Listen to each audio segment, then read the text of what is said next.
అలసిన వానికి ఊరడించు మాటలు. సహోదరుడు భక్తి సింగ్ గారి పరిచర్య నుండి సేకరించిన అనుదిన ధ్యానములు. ఆగస్టు 3. తోటి పెద్దను, నేను మీలోని పెద్దలను హెచ్చరించుచున్నాను.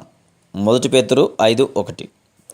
ఎవరైతే సంఘంలో బాధ్యత కలిగి ఉన్నారో వారు కొంతమంది పెద్దలను సంఘం కొరకు ఏర్పరచవలసి ఉన్నది. ఇది ఎంతో భారభరితమైన బాధ్యతతో కూడిన పని. దేవునిచే బోధించబడి క్రమమును ఓర్పును కలిగి ఎంతో ప్రార్థనాపూర్వకంగా వీరిని నియమించవలసి ఉన్నది. దేవుని చిత్తానుసారముగా కాక క్రమము లేని వారిని పెద్దలుగా నీవు ఏర్పాటు చేసిన యెడల అటువారు సంఘములో సమస్యలకు కేంద్రంగా లేదా సమస్యలను సృష్టించువారుగా ఉందరు. చాలా సంఘములలో పెద్దలైన వారు దేవునిచే పిలువబడని వారుగా ఉండుటను బట్టి ఎన్నో సమస్యలతో బాధపడుతున్నారు. కొంతమంది తమకు తామే ముందుకు వచ్చి పెద్దలుగా వ్యవహరించుదురు. మరికొంతమంది ఆత్మీయంగా చచ్చిన స్థితిలో ఉన్న తమ స్నేహితుల ద్వారా ముందుకు నెట్టబడి పెద్దలుగా వ్యవహరించుచున్నారు. అందుచేతనే ఎఫెసీ 4:11 చెప్పబడిన ప్రకారం 5 అంతల కృపావరములు కలిగిన వారిని పెద్దలుగా మనం కలిగి ఉండుటకు ఎక్కువగా ప్రార్థించవలను. 1 పేతురు 5:2 మనం ఇట్లు చదువుచున్నాం. బలిమి చేత కాక దేవుని చిత్త ప్రకారం ఇష్టపూర్వకంగాను దుర్లాభేక్షతో కాక సిద్ధ మనసుతోనూ మీ మధ్యనున్న దేవుని మందను పై విచారణ చేయుచు దానిని కాయుడి. ఇక్కడ గొర్రెల మందను గురించి చెప్పబడింది. మరియు మంద కాపరి ఎప్పుడునూ తన గొర్రెల యొద్దనే ఉండవలను. కాపరి గొర్రెలను వివిధ రకములైన పచ్చిక బయలులకు తీసుకుని వెళ్ళను.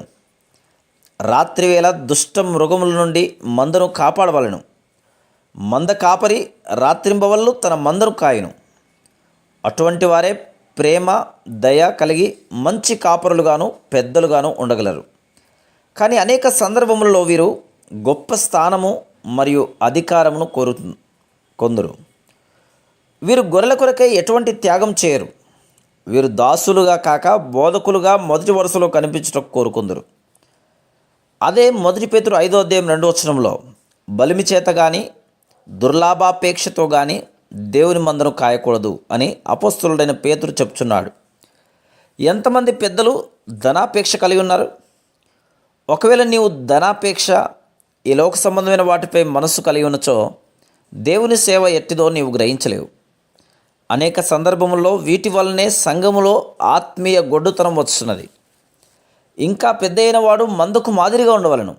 1 పేతురు 5:3 మీకు అప్పగింపబడిన వారిపైన ప్రభువులైనట్టుండక మందకు మాదిరులుగా ఉండుడి అని చూస్తుము. నమ్మకమైన పెద్దలుగా ఉండవలనైనా ఎంతో ప్రేమ మరియు ఎంతో త్యాగము అవసరమైంది. ప్రతి దేశంలోనూ తన బిడ్డలైన వారికి మంచి కాపురులను దేవుడు అనుగ్రహించవలనని ఎంతో ఎక్కువ భారముతో ప్రార్థించు వారంగా ఉండవలను. అటువంటి వారిని ప్రార్థన చేతనే తప్ప మన సొంత జ్ఞానంతో నడిపించలేము.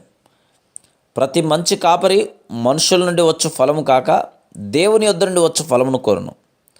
మంచి కాపరి మానవునిచే పిలువబడినవాడు కాక దేవుని చేత పిలువబడినవాడు గనుక అతడు మనుషుల నుండి వచ్చు ఘనత ఫలము కాక దేవుని యొద్ద నుండి వచ్చు ఘనతను కోరుకొనును.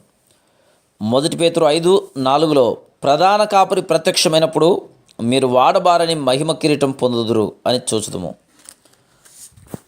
Praise the lord.